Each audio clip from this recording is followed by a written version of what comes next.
Nathaniel Brooks had survived hostile takeovers, billion-dollar negotiations, and Alaskan winters that buried entire highways beneath mountains of snow.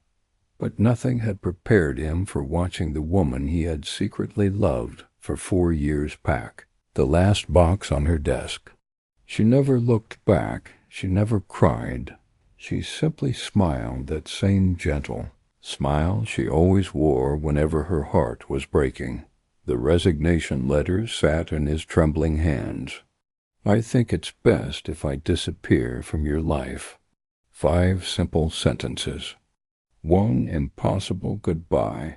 Everyone in the executive office believed Evelyn Harper was leaving because she had accepted a better position in Seattle. Only Nathaniel knew the truth.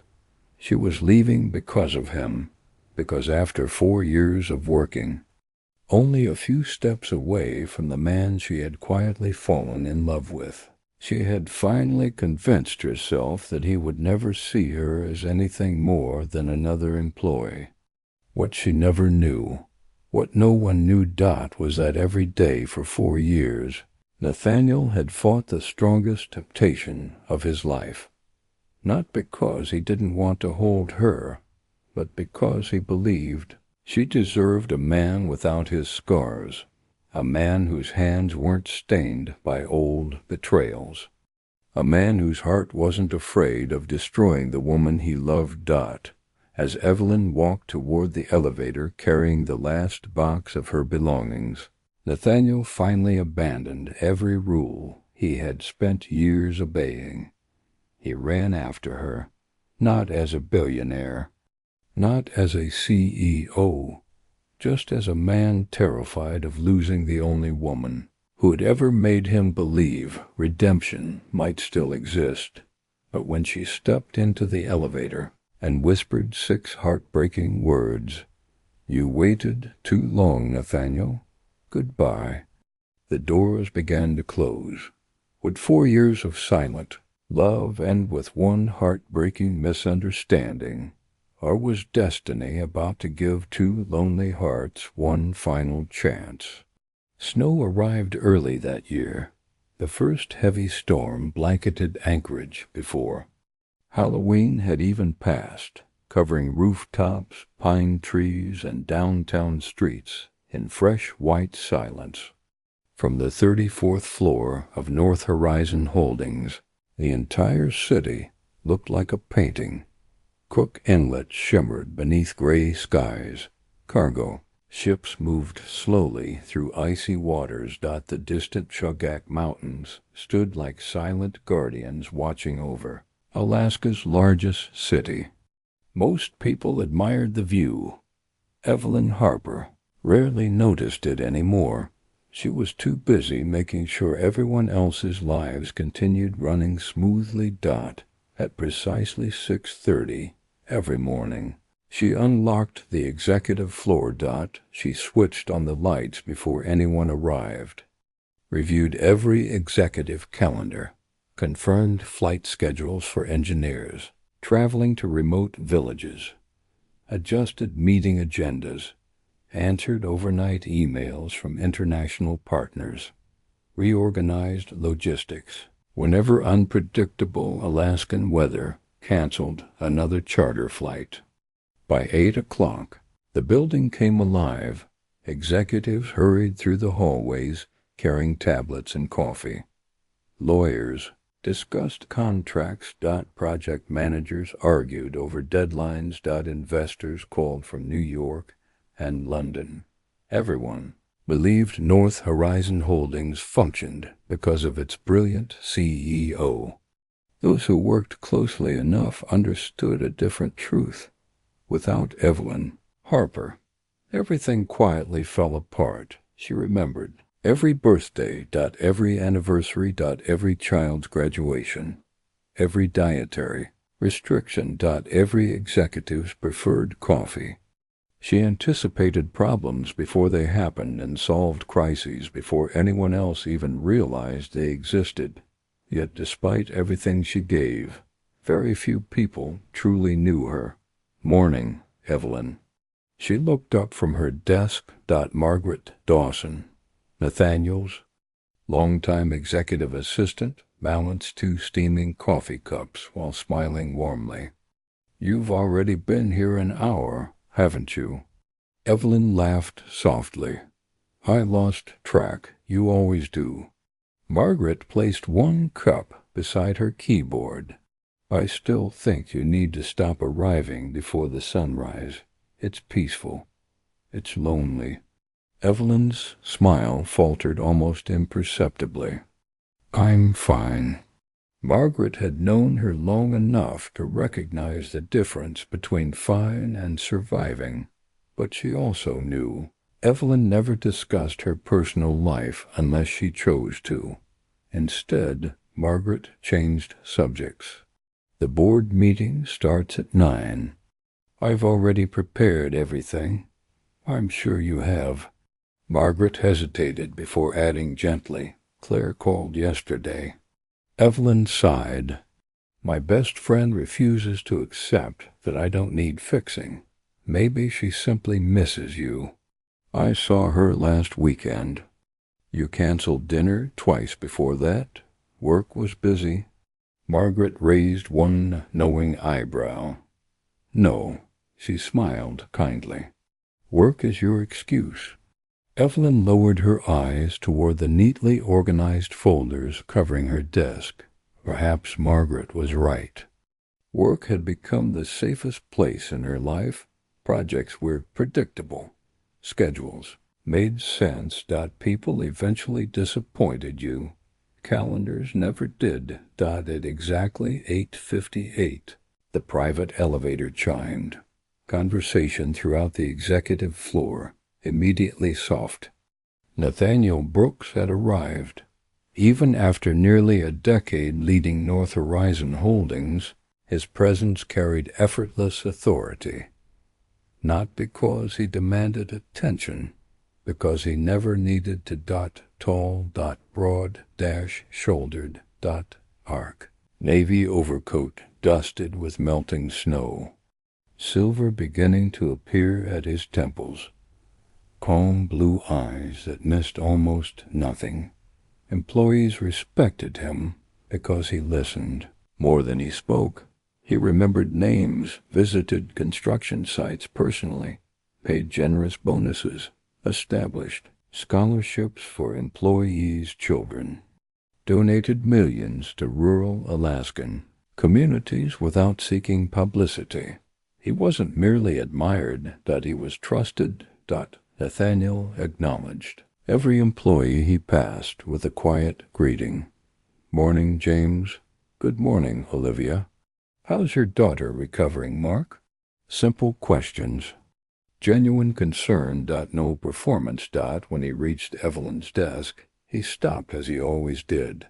"Good morning, Miss Harper." She looked up for 1 impossible second. Everything else disappeared. The office. The conversations. The ringing phones. Only those familiar blue eyes remained. "Good morning, Mr. Brooks." Professional. Calm. Exactly as it had been every weekday for 4 years. Nathaniel noticed a tiny snowflake melting in 1 strand of her chestnut hair. He almost reached toward her. Almost. Instead, he folded his hands behind his back. "Did the weather affect tomorrow's Fairbanks inspection?" "I moved the engineering team to an earlier charter." "Excellent." "I also contacted the governor's office regarding next week's transportation summit." "I knew you would." A brief silence settled between them. Not awkward. Simply unfinished. Nathaniel wanted to ask whether she had eaten breakfast, whether she was sleeping, whether she still volunteered every Saturday at the women's shelter, whether she smiled that beautifully outside the office to. Instead, he nodded once. "Thank you. You're welcome." Then he walked away, exactly as he always did. Evelyn watched him disappear into his office before quietly returning to work. She ignored the familiar ache blooming beneath her ribs. Of course, he had only stopped to discuss business. Why would she ever imagine otherwise? To Nathaniel Brooks, she was indispensable, reliable, professional, efficient, but never a woman worth falling in love with. Inside his office, Nathaniel closed the door and rested one hand against the cool glass overlooking the executive floor. From there, he could see Evelyn organizing documents with graceful precision.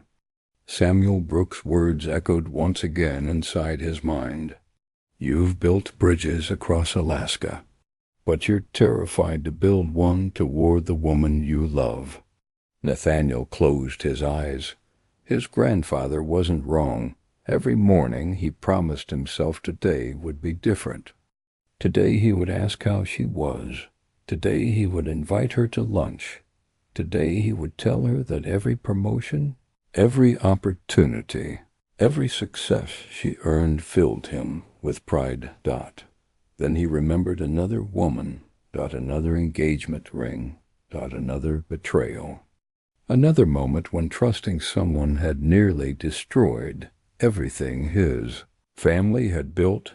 And fear always won, because if Evelyn ever suffered because of him, he would never forgive himself. So he loved her in silence. One more day, just one more day. He never imagined that silence was already breaking her heart. Nathaniel remained standing behind the floor-to-ceiling windows of his office long after Evelyn disappeared behind a stack of project files. From where he stood, he could see only the top of her head and the steady rhythm of her hands as she worked.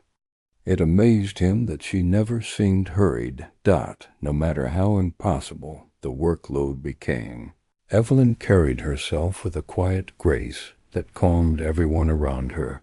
She had become the heartbeat of North Horizon Holdings. Most people noticed only her efficiency. Nathaniel noticed everything else. He noticed that she always removed her wedding ring before entering the office, though she hadn't worn it in years. She kept it tucked away in a small velvet pouch inside her desk, not because she still loved the man who had betrayed her, but because she wasn't yet ready to throw away 12 years of memories. He noticed she always skipped lunch whenever deadlines became overwhelming. He noticed she secretly paid for birthday cakes whenever an employee couldn't afford to celebrate a coworker. He noticed that every Friday afternoon she left the office carrying grocery bags instead of designer handbags. Those groceries never went home. They went to New Hope Women's shelter across town. She had never told anyone, except somehow Nathaniel knew, not because he had investigated her, because one winter evening nearly 3 years earlier, he had driven past the shelter after visiting a construction site. Through the window, he saw Evelyn laughing with 3 little girls while helping them decorate Christmas cookies. The children clung to her as though she belonged there. She looked happier than he had ever seen her inside the office. He never forgot that image. It reminded him that behind the flawless executive coordinator lived a woman whose kindness reached people she would never meet again. A woman who gave pieces of herself away every single day and somehow still believed she wasn't enough. Across the hall, Evelyn rubbed her tired eyes before opening another spreadsheet. Her computer displayed 23 pending projects, 5 emergency meetings, 3 delayed supply shipments. An infrastructure report due before sunset. She welcomed the workload. Being busy meant she didn't have to think. She didn't have to remember anniversaries that no longer mattered, or empty evenings. Or the way silence echoed through her townhouse. Once darkness settled over Cook Inlet, at lunch, her phone buzzed. Claire Jensen, her best friend. Evelyn smiled before answering. If you're calling to ask whether I skipped lunch again. I wasn't going to ask. Claire laughed. I already know. You know me too well. I do. Claire's voice softened. And that's exactly why I'm calling. Evelyn leaned back in her chair. What happened? My hospital fundraiser is Saturday. I'll be there. You've said that before. This time I mean it. Claire hesitated. You're working too much. I'm managing. No.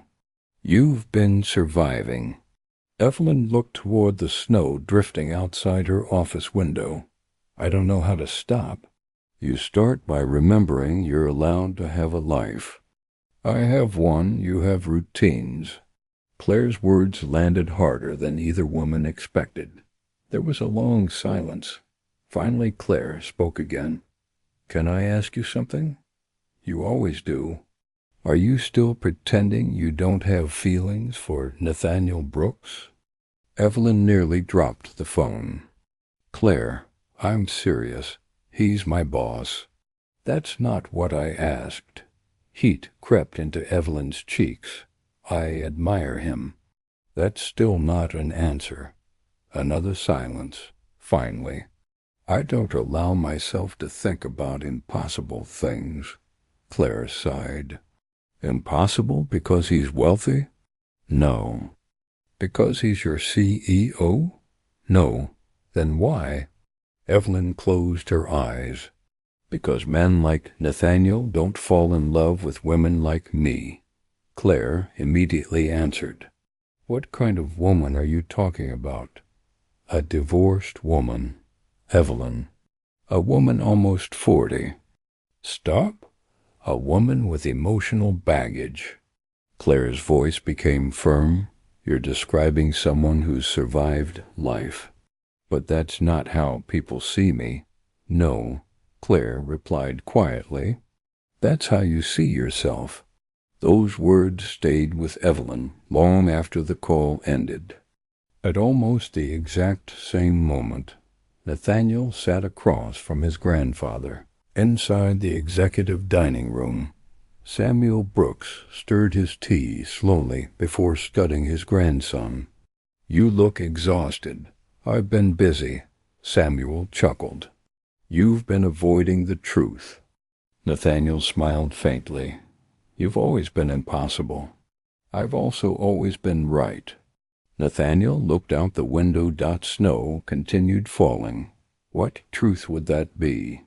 Samuel didn't hesitate. You're in love.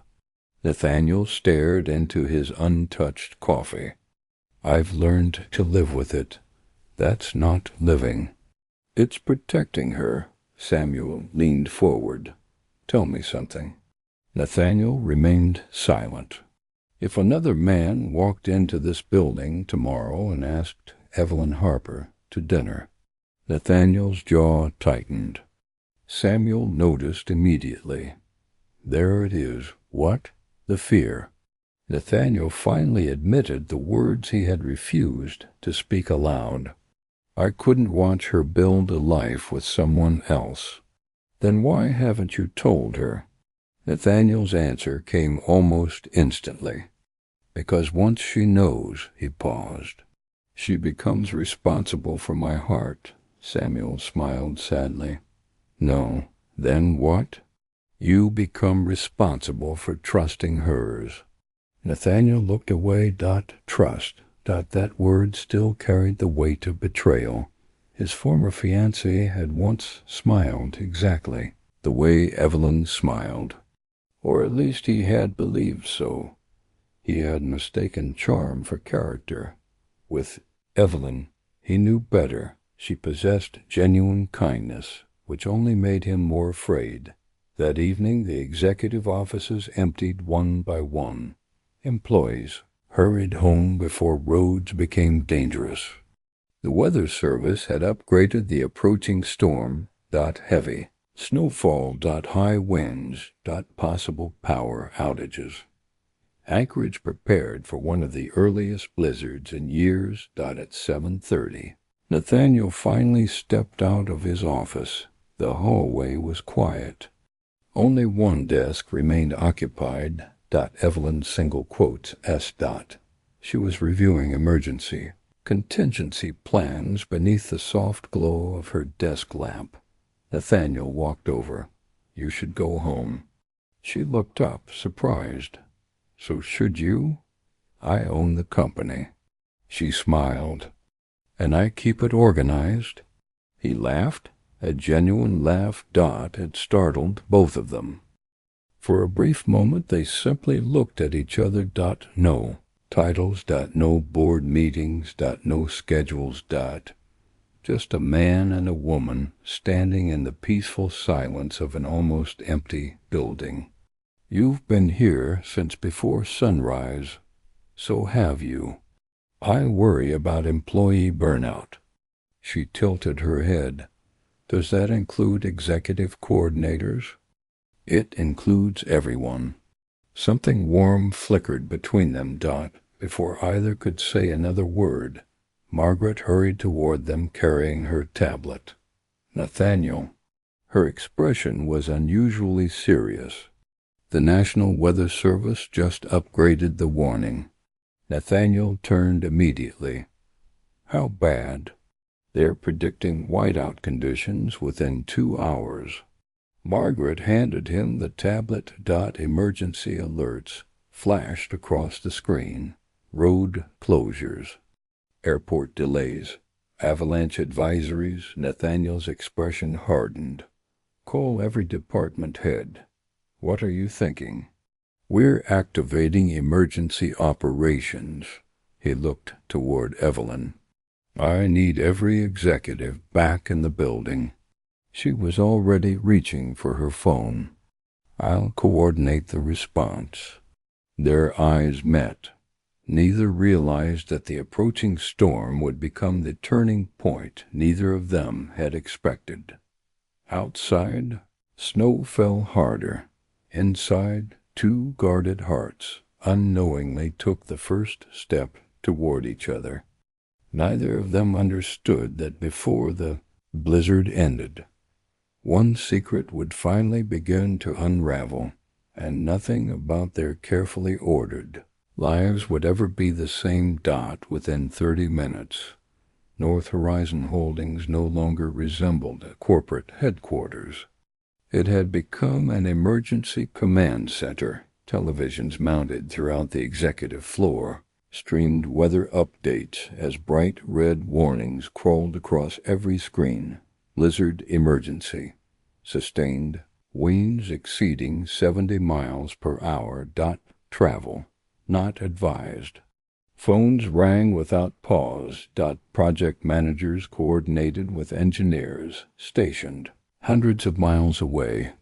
Construction supervisors called from remote villages where generators were failing under the weight of heavy snow. State officials requested immediate infrastructure assessments. The governor's office needed hourly reports. Every minute mattered. Nathaniel stepped into the center of the operations room. His voice remained calm despite the mounting pressure. Safety comes first. If anyone is on the roads, tell them to find shelter immediately. Heads nodded. No one questioned his decisions. They trusted him. Across the room, Evelyn had already transformed a conference table into an operations hub. Color-coded maps covered the polished wood. Satellite weather reports appeared on 3 monitors. Every incoming request was logged, prioritized, and assigned before confusion had a chance to spread. Nathaniel watched quietly. He had seen billion-dollar negotiations collapse because executives panicked under pressure. Evelyn never panicked. She simply solved the next problem. And then the next. And then the next. It was one of the countless reasons he had fallen in love with her. By 9 o'clock that evening, Anchorage had nearly disappeared beneath blowing snow. Visibility dropped to almost nothing. Emergency services urged residents to remain indoors. Flights were canceled. Major highways closed. Several employees who had tried to leave called to report abandoned vehicles buried beneath drifting snow. Margaret hurried into the operations room. "We've accounted for everyone except the Fairbanks engineering team," Evelyn immediately answered. "They reached Willow Creek Lodge 20 minutes ago." Margaret blinked. "How did you know that?" "I asked them to stop there before the roads closed."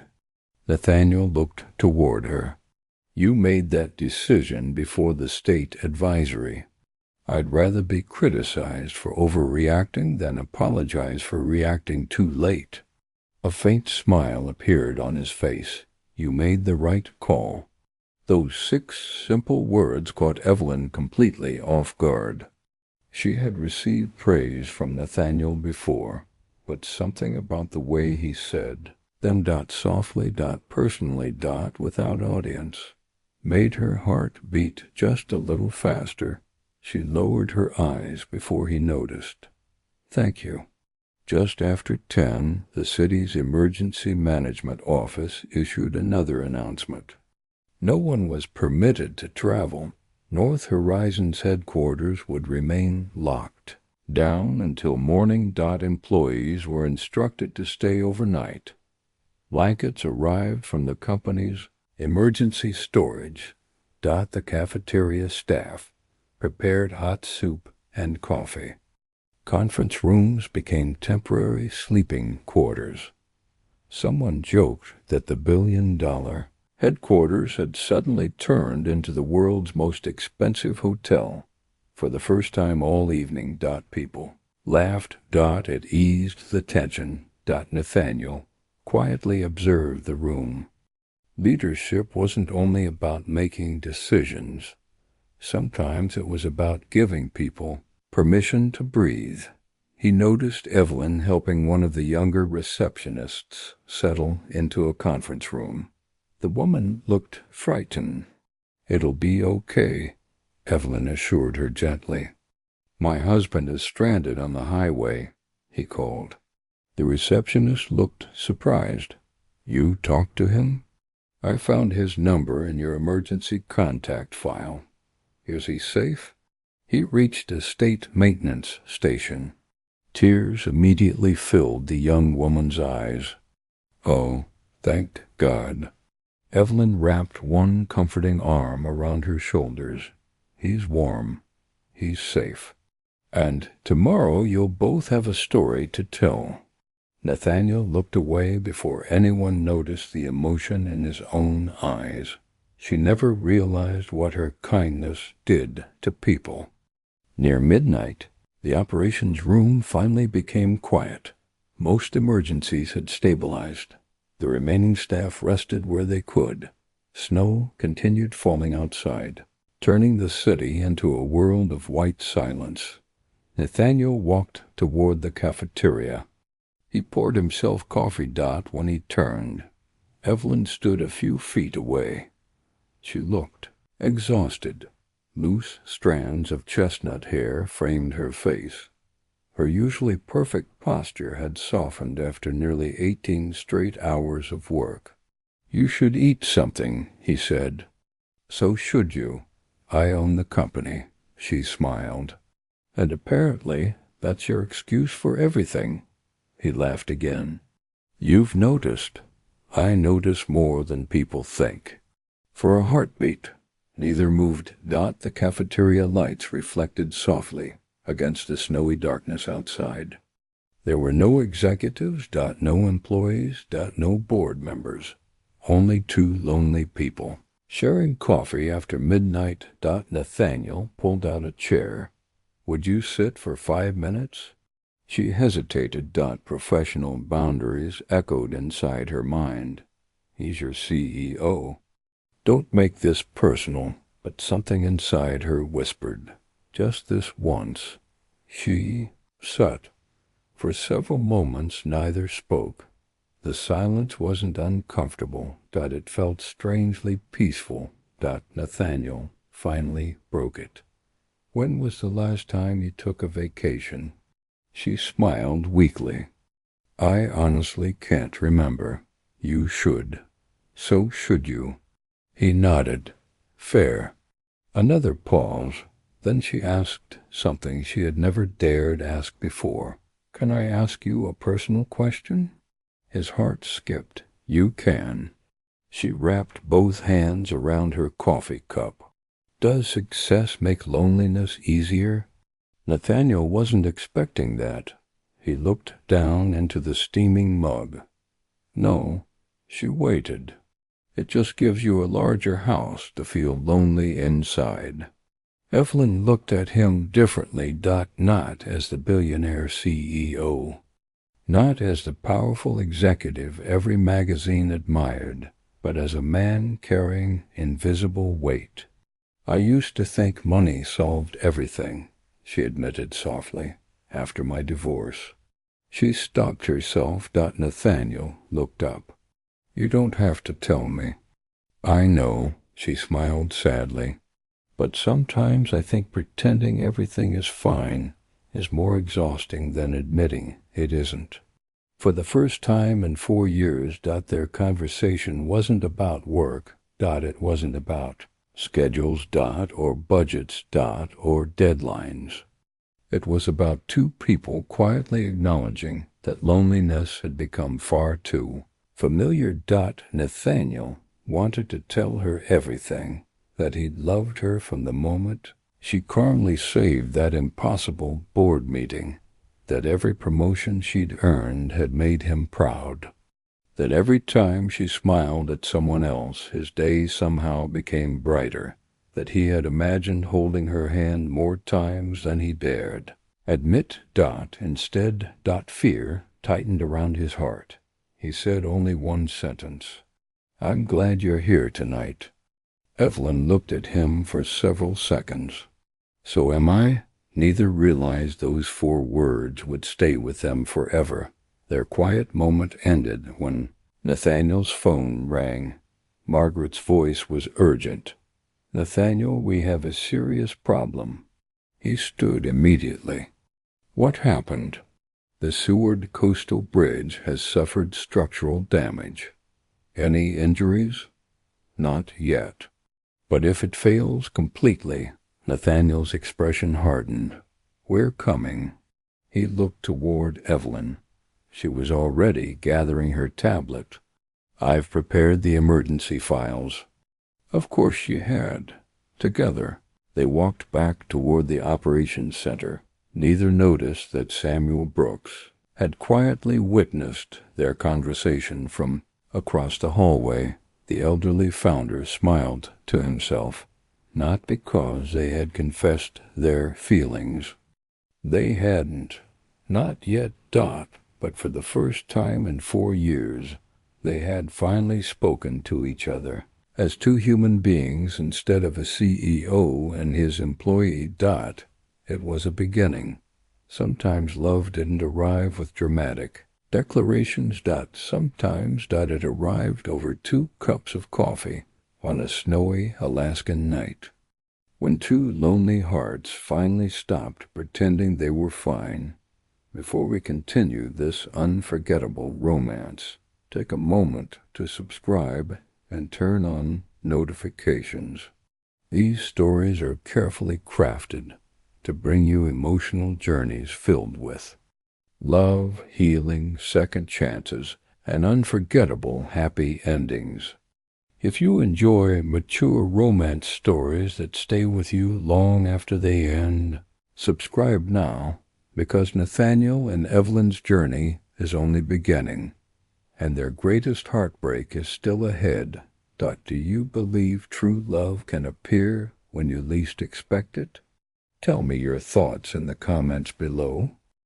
When dawn finally arrived, Anchorage looked as though the world had been reborn.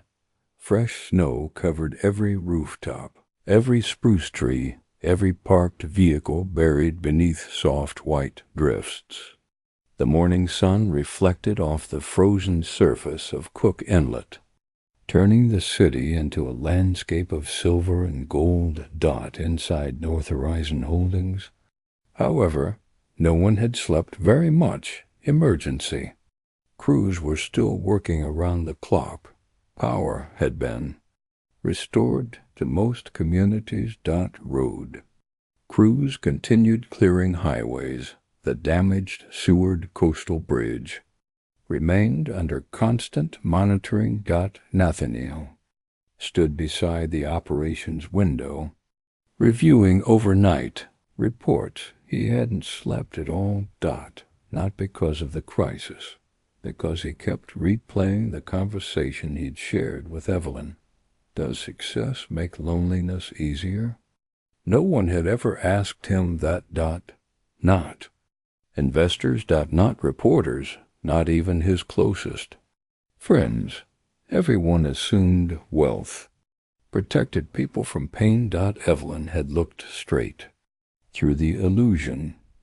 For the first time in years, someone had seen the man instead of the billionaire. A soft knock interrupted his thoughts. Margaret stepped inside. You should go home. I'll leave after the governor's briefing. You've been saying that for 6 hours. Nathaniel smiled tiredly. So have you.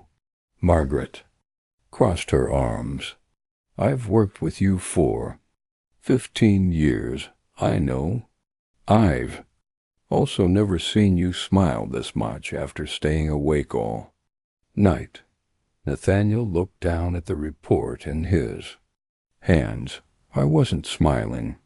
You? Where? She tilted her head with a knowing grin, and it happened immediately after sharing coffee with Evelyn. Nathaniel sighed. Margaret, I'm not judging. She softened. I've simply waited 4 years for you to stop pretending. Nathaniel didn't answer. Sometimes silence admitted more than words ever could. By late afternoon, most employees had finally returned home. Evelyn gathered her coat and prepared to leave. She felt physically exhausted. Emotionally, she felt strangely lighter. For one night, Nathaniel hadn't seemed unreachable. He had laughed. Shared something personal, looked at her with warmth. Instead of careful professionalism, she told herself not to read too much into it. He had simply been tired. Nothing more. As she stepped into the parking garage, she stopped. Her car wouldn't start. Again. The aging sedan had become increasingly unreliable over the past year. She turned the key. Nothing. A second attempt. Only silence. She rested her forehead against the steering wheel. Please. Nothing. She laughed quietly to herself. Of course. She reached for her phone to call roadside assistance. A familiar voice interrupted. Having trouble? She looked up. Nathaniel stood several spaces away, removing his gloves. Oh, embarrassment flushed her cheeks. It's nothing. He glanced toward the dashboard. It doesn't sound like nothing. I'll call someone. You've been awake for almost 24 hours. I'll manage. You always do.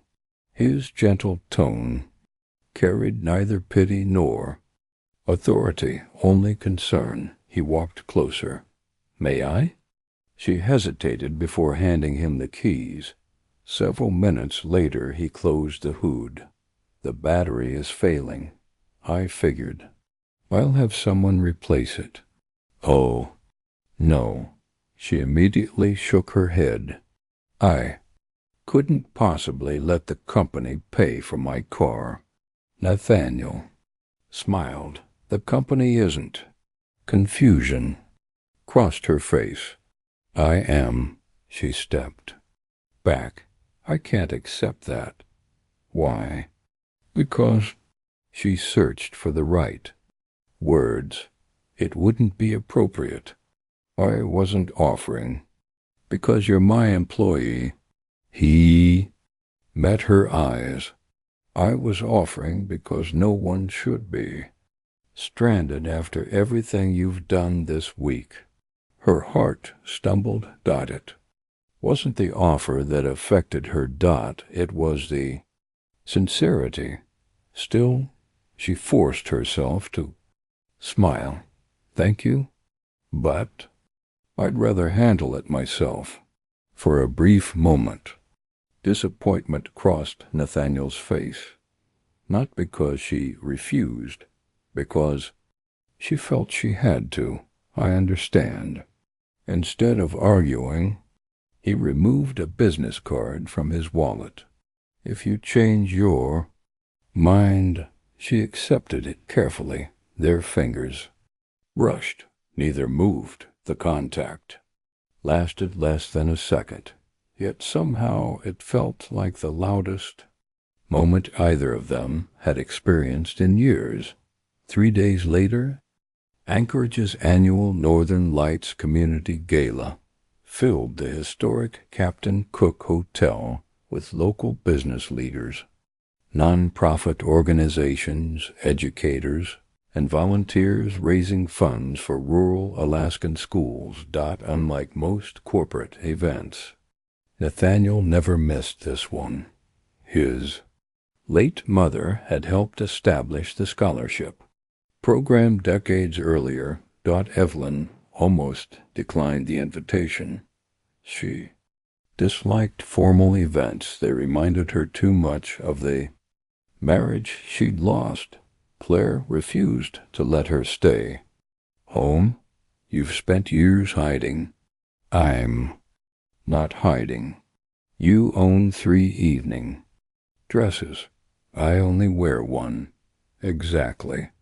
An hour later, Claire appeared at Evelyn's townhouse, carrying a garment bag. No arguments.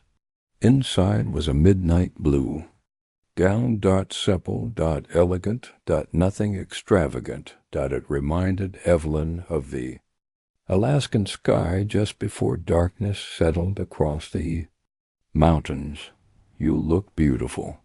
I haven't felt beautiful in years. Claire smiled sadly. That's exactly why you need to wear it.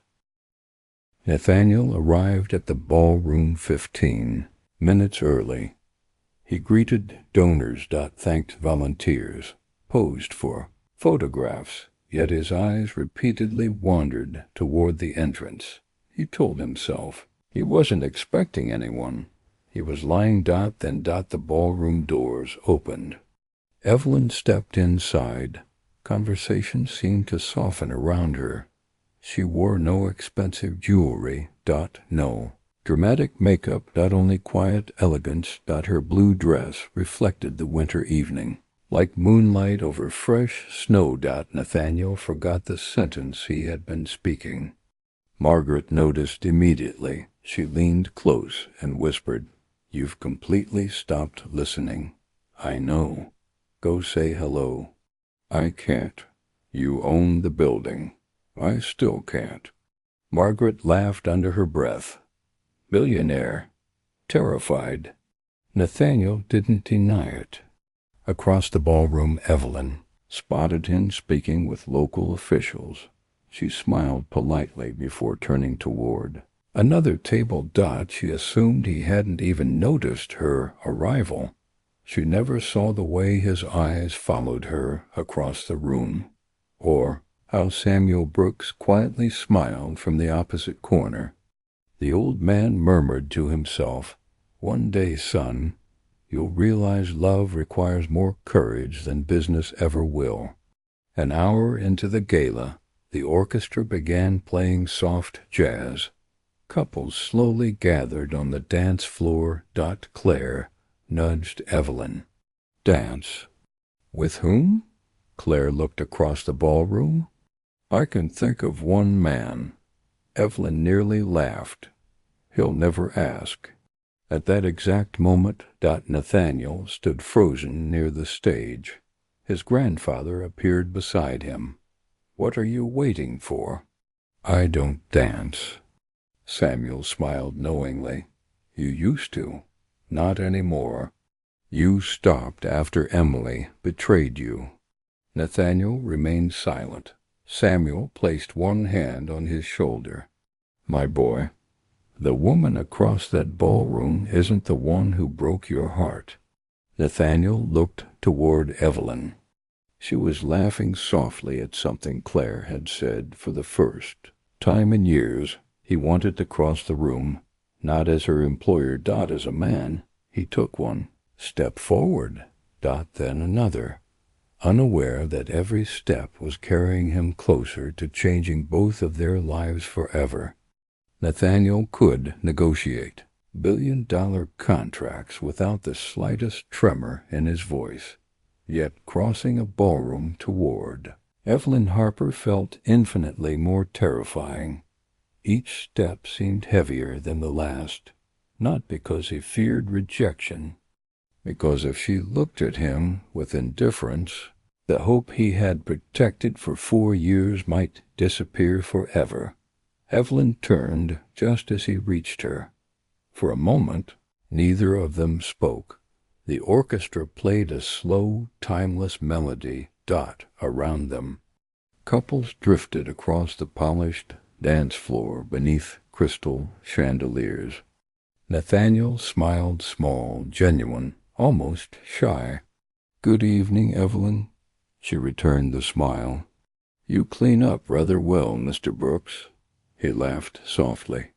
I was about to say the same thing. A blush warmed her cheeks. Compliments from Nathaniel were rare. Personal compliments were almost unheard of. He hesitated, then gathered every ounce of courage he possessed. Would you honor me with this dance? Evelyn's breath caught. For an instant she wondered if she had imagined the words. Her first instinct was to decline.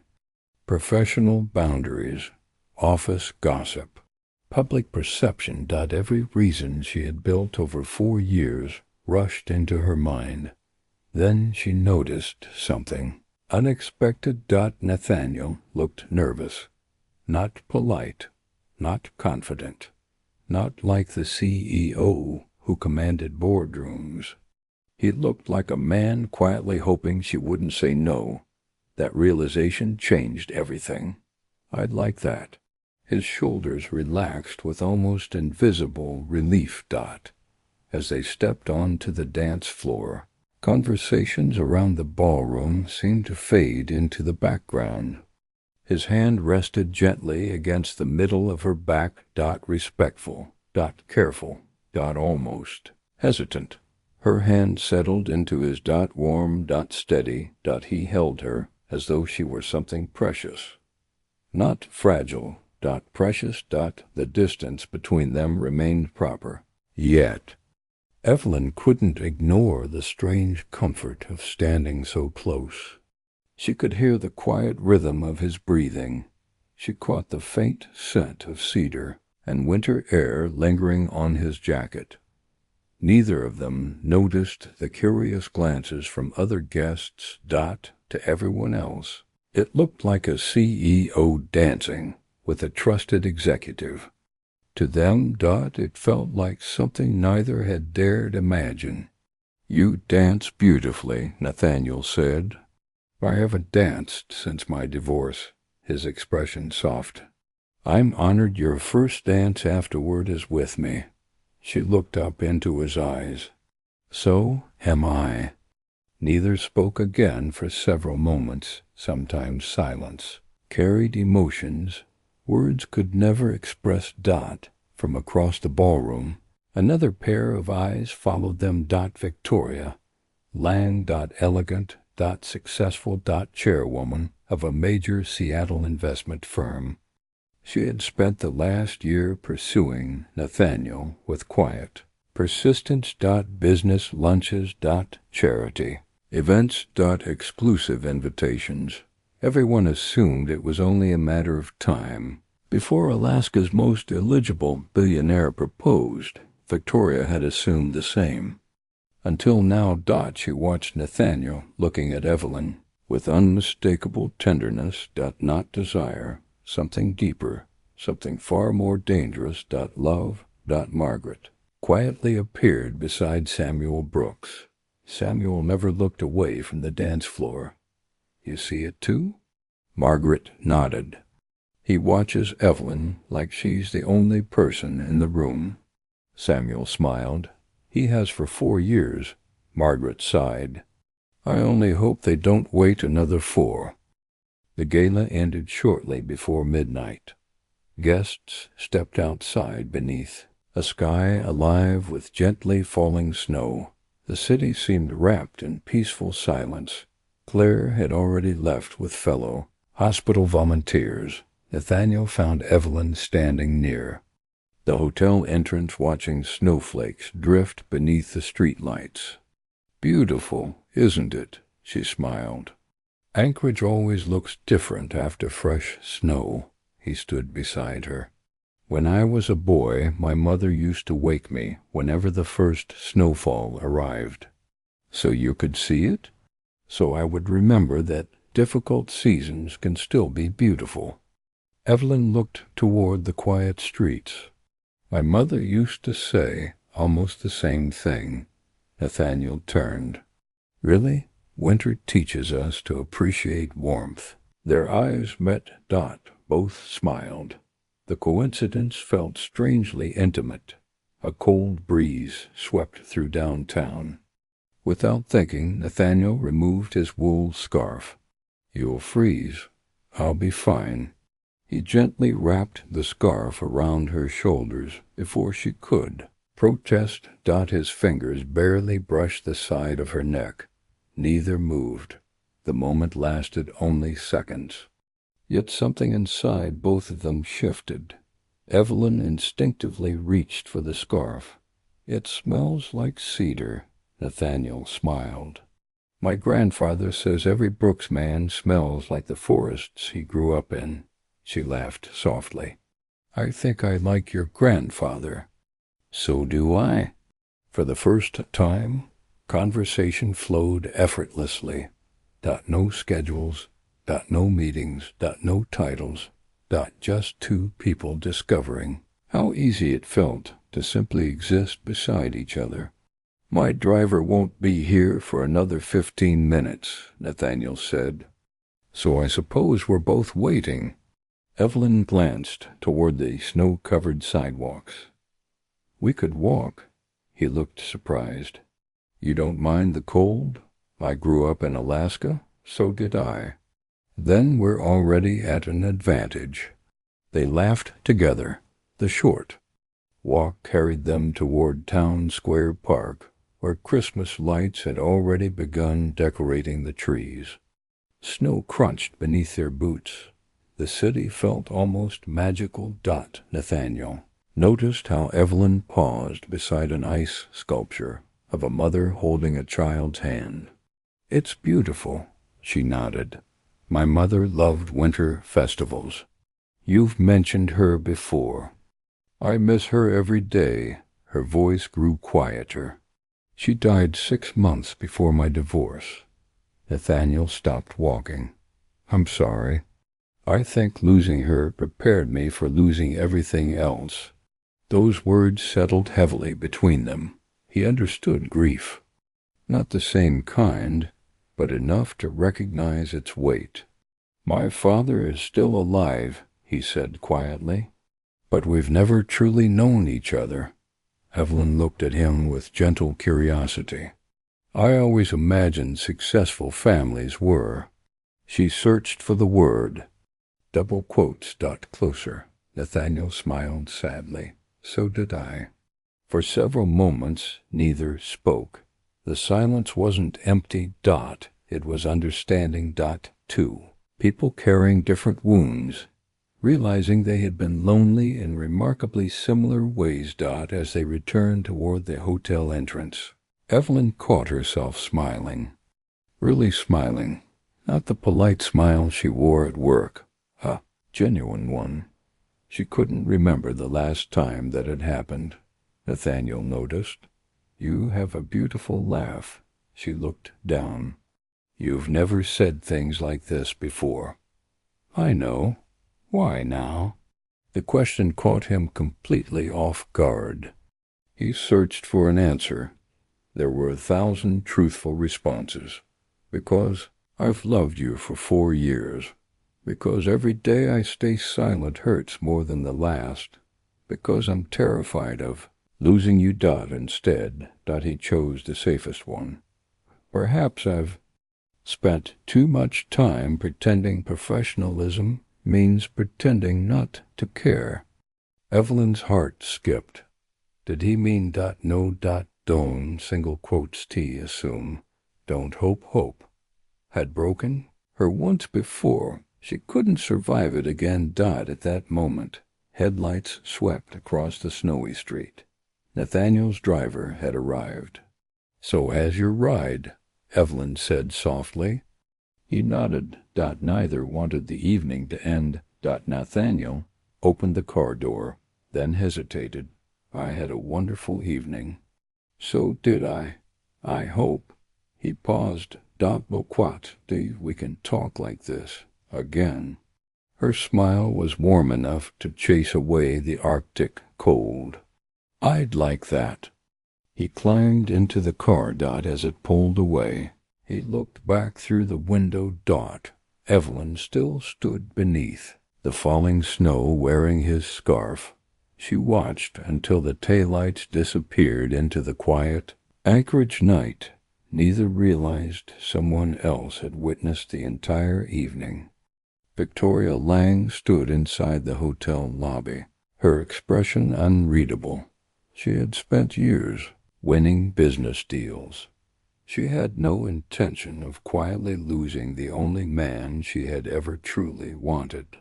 And by Monday morning, she would unknowingly set in motion the misunderstanding that would threaten to destroy everything Nathaniel and Evelyn had only just begun to build.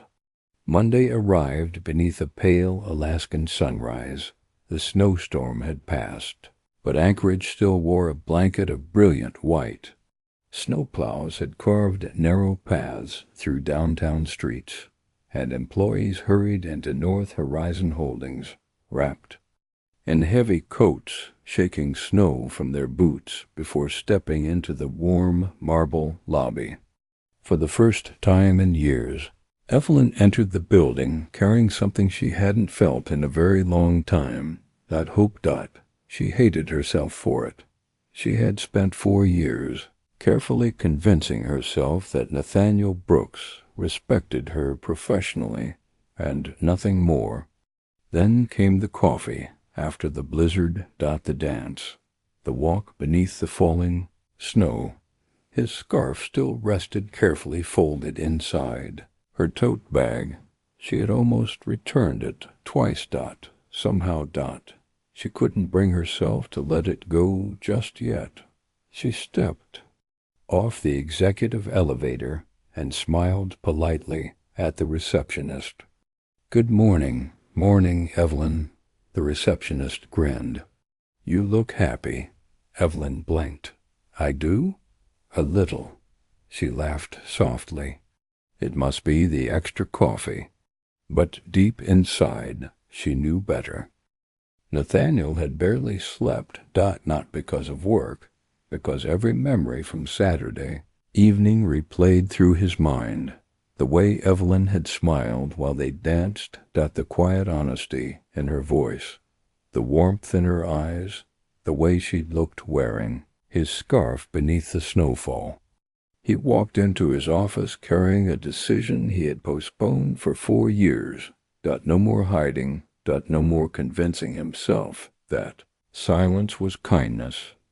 He wasn't going to confess everything immediately, but he was going to stop pretending. She meant no more to him than anyone else. He pressed the intercom. "Margaret?" "Yes?" "Would you ask Evelyn if she'd have lunch with me today?" Margaret froze, then smiled to herself. "It's about time." Nathaniel chuckled. "I deserve that." "You certainly do." News traveled surprisingly fast inside successful companies, especially when people genuinely liked their CEO. Especially when that CEO suddenly invited someone to lunch. Margaret had barely left Nathaniel's office before two department managers exchanged curious glances. "Did you hear?" "Hear what?"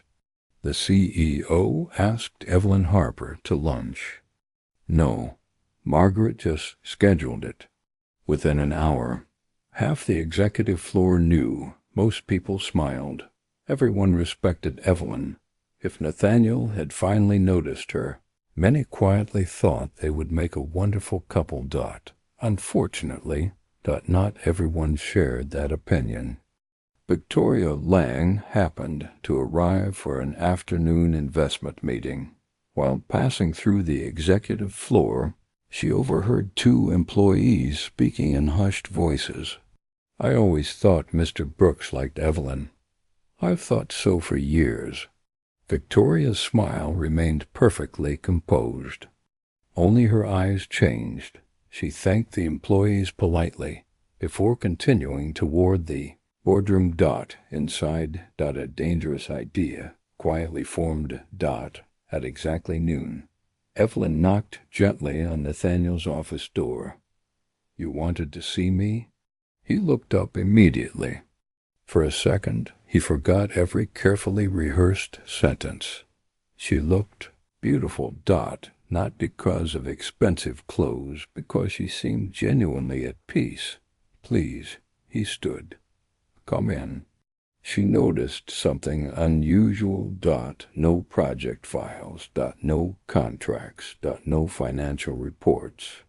Only two lunch plates arranged on the small conference table, beside the windows overlooking Cook Inlet. "You ordered lunch?" "I hoped you'd join me." She hesitated. Nathaniel. It was the first time she had ever spoken his first name aloud. Neither of them missed it. He smiled gently. "I checked with Human Resources before inviting you." She looked confused. "I wanted to make sure I wasn't placing you in an uncomfortable professional position." Emotion filled her eyes. He had actually thought about that. He wasn't acting carelessly. He was protecting her reputation. That simple realization touched her more deeply than any extravagant gesture could have. "I'd like to stay." Lunch began cautiously. They spoke about volunteer organizations, favorite books, Alaskan summers. Travel dreams. Nathaniel admitted he had never visited Europe, despite being able to fly there whenever he wished. "I always convinced myself I'd go next year." And next year became 10. He laughed. "What about you?" "I've always wanted to see Scotland." "Why Scotland?" "My mother loved photographs of the Highlands." She smiled wistfully. "I used to promise I'd take her someday." Nathaniel quietly made a promise to himself. One day, if life gave him the chance, he would take Evelyn there. After lunch, Evelyn returned to her office feeling lighter than she had in years. She wasn't imagining things anymore. Something had changed. Nathaniel wasn't hiding behind formal conversations. He was letting her know him, little by little. She smiled as she placed his scarf inside her desk drawer for safekeeping. At that same moment, Nathaniel opened a small wooden box hidden inside the bottom drawer of his desk. Inside were only a few personal items: his late mother's watch, a family photograph. And one picture no one else had ever seen. It had been taken 4 years earlier during a company volunteer day. Evelyn was kneeling beside two little boys, helping them build the birdhouse. She didn't know anyone had captured the moment. Nathaniel had carried that photograph ever since, not because she looked beautiful, although she did, because she looked happy, completely, effortlessly happy. Whenever work became overwhelming, whenever memories of betrayal returned, whenever loneliness threatened to consume him, he looked at that picture. It reminded him that goodness still existed, that kindness still mattered, that one extraordinary woman had unknowingly become the safest place his heart had ever known. A soft knock interrupted him. He immediately closed the drawer. "Come in." Margaret entered. "I hate interrupting. What is it?" "Victoria Lang is here." Nathaniel's expression changed instantly. "I'll be right there." Victoria welcomed Nathaniel with her usual polished smile. "Always working," he returned the greeting politely. "Investment reports never seem to end," she laughed. "I've noticed." The meeting began normally. Financial projections. Infrastructure expansion. Future investments. Then. Victoria changed the subject. "I saw you Saturday night." Nathaniel remained calm. "The gala? You seemed rather comfortable." He understood immediately. "Evelyn is an exceptional employee." Victoria watched him carefully. "Is that all she is?" Nathaniel answered without hesitation. "My personal life isn't something I discuss during business meetings." She smiled. "Of course." But inside the she had received the confirmation she needed. Nathaniel hadn't denied caring. He had simply refused to discuss it. There was a difference, and Victoria intended to use it. That evening, Samuel Brooks invited Evelyn to join him for coffee in the company's quiet library. She accepted, assuming he wanted to discuss one of the Foundation's scholarship programs. Instead, the elderly man smiled warmly. "My dear." She looked surprised. "Yes? May I ask you something completely unrelated to business?" She nodded. "Do you believe fear can sometimes disguise itself as kindness?" The question caught her off guard. "I've never thought about it." Samuel leaned back comfortably. "Sometimes people convince themselves they're protecting someone." He looked thoughtfully toward the window. "When they're actually protecting themselves from being hurt." Evelyn frowned gently. "I'm not sure I understand." Samuel smiled. "You will." He changed the subject before she could ask another question, but his words stayed with her. At the very same time, Nathaniel stood alone in his office, looking out across the snow-covered city. For the first time in years, he allowed himself to imagine a future that included someone else. He didn't know that across town, Victoria had already begun making calls that would soon create the most painful misunderstanding of Evelyn's life. A misunderstanding that would convince her she had mistaken kindness for love, and one that would test whether 4 years of silent devotion could survive the lies of someone determined to keep them apart. Have you ever met someone who completely changed your life when you weren't looking for love? Share your story below. November settled over Anchorage with long blue mornings and evenings that arrived before most people finished work. Outside, the city grew colder. Inside North Horizon Holdings, something warmer had quietly begun to grow. No one could point to the exact moment everything changed. It wasn't dramatic. There were no grand confessions. No stolen kisses. No impulsive declarations. Instead, it was 1,000 tiny moments. Nathaniel began walking Evelyn to the elevator. Whenever they worked late, She started leaving a fresh cup of black coffee outside his office every Monday morning because she remembered he disliked the cafeteria blend after weekends. He noticed she always forgot to eat whenever she became absorbed in a project. Without mentioning it, lunch somehow began appearing on her desk exactly when she needed it. She knew he stayed at the office long after everyone else left. One evening, she quietly placed a homemade container of beef stew in his office refrigerator with a handwritten note. Real meals make better decisions than empty stomachs. He smiled every time he remembered it, not because of the food, because someone cared enough to notice. Their conversations slowly stretched beyond business. One evening, they remained in the conference room reviewing plans for a rural hospital expansion. The meeting had ended an hour earlier. Yet neither had stood to leave. Nathaniel looked out at the falling snow. "Can I ask you something?" Evelyn smiled. "You've become much better at asking."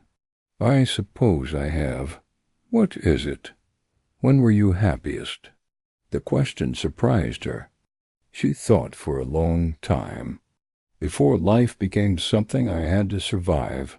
He nodded gently. "I understand." "No." She looked at him with quiet curiosity. "I don't think I ever asked you." He leaned back in his chair. "I was 12. 12. My mother took me camping near Denali." He smiled at the memory.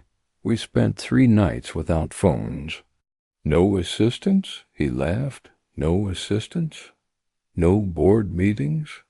None? No billion-dollar problems?" "I wasn't a billionaire." She laughed. The sound echoed softly through the empty conference room. Nathaniel realized something astonishing. He loved making her laugh, not because it was beautiful, because every laugh sounded like another piece of her healing. "What happened after that?" she asked. "My mother became ill 2 years later." His smile faded, and everything became about responsibility. Evelyn reached across the table without thinking. Her fingertips rested gently over his hand. "I'm sorry." The touch lasted only seconds, but neither of them pulled away immediately. Nathaniel looked down at her hand. Warm, gentle, trusting. His heart tightened. He wanted to turn his hand over and hold hers. Instead, he slowly withdrew, not because he didn't want to, because he wanted to far too much. Saturday afternoon found Evelyn volunteering at New Hope Women's Shelter. Children laughed while decorating handmade ornaments for the upcoming Christmas fundraiser. Claire watched from the doorway with folded arms. "You've smiled more today than you have in 2 years." Evelyn pretended not to hear. Claire sat beside her. So what? Tell me about Nathaniel." "There isn't anything to tell." Claire raised one eyebrow. "You've started humming while cooking." Evelyn laughed. "I have not." "You absolutely have." "I've simply been happier lately." "And why do you think that is?" Evelyn carefully tied a ribbon around a little girl's gift box. "I don't know." Claire smiled knowingly. "I do." Evelyn looked away. "I'm trying very hard not to hope." "Why?" "Because hope is dangerous." Claire became serious. "No. False hope is dangerous. Real hope is courage." Those words lingered in Evelyn's heart long after she returned home. Across town, Nathaniel visited his grandfather every Sunday evening. Samuel Brooks poured tea while studying his grandson. "You look younger," Nathaniel smiled. "I slept well. I wonder why." Nathaniel laughed quietly. Samuel leaned forward. Have you told her yet? No. What are you waiting for? Nathaniel stared into the fireplace. I keep thinking, if I tell her everything. Samuel waited. What if she feels pressured? Samuel shook his head gently. Then tell her without asking for anything. Nathaniel frowned. I don't understand. You don't confess love to receive it. Samuel smiled warmly. You confess because truth deserves freedom. Nathaniel sat in thoughtful silence. Perhaps his grandfather was right. Perhaps love wasn't something to protect through silence. Perhaps silence itself had become the greatest danger. As Thanksgiving approached, North Horizon organized its annual Employee Appreciation Dinner. Unlike the lavish galas attended by executives, this tradition focused entirely on employees and their families. Children ran through decorated hallways, retired workers reunited with former colleagues. Homemade pies filled the cafeteria. Nathaniel insisted on serving meals himself. He always had Evelyn watched from across the room. Despite his wealth, despite his reputation, he knelt to speak with children at eye level. He carried trays for elderly retirees. He remembered names of spouses he'd met only once. The kindness wasn't performed, it was simply who he was. Claire quietly appeared beside Evelyn. I've never seen a man with that much money act so ordinary. Evelyn smiled softly. He's extraordinary. Claire looked at her friend. You love him. The words hung between them. Evelyn didn't answer immediately. Instead, she watched Nathaniel help an elderly former employee adjust his coat before gently placing a slice of pumpkin pie onto the man's tray. Finally, she whispered, I think I stopped trying not to. Near the end of the evening, employees exchanged small holiday gifts. Nothing expensive. Mostly handmade items and thoughtful keepsakes. Evelyn quietly placed a neatly wrapped package on Nathaniel's desk before leaving. No name. No note. Inside. Was an antique brass compass. The engraving read, May you always find your way home. Nathaniel found it after everyone had gone. He turned it over carefully in his hands. He immediately knew who had left it. Only Evelyn would choose something meaningful instead of expensive. Only Evelyn would understand what the word home truly meant to someone who had spent years feeling emotionally homeless. He smiled. Then something caught his attention. A tiny handwritten card tucked beneath the ribbon. It contained only one sentence. Everyone deserves somewhere they can finally rest. Nathaniel closed his eyes. His heart ached. Because without realizing it, Evelyn had described exactly what she had become to him. His safe place, his peace. His home. That very moment, standing alone in his office, Nathaniel made a decision. Before Christmas, he was finally going to tell Evelyn Harper the truth, that he had loved her quietly, faithfully, completely, for 4 long years. He had no idea. Someone else had already decided she would never hear those words. In another part of Anchorage, Victoria Lang folded a forged document into an elegant leather folder. Her plan was almost complete.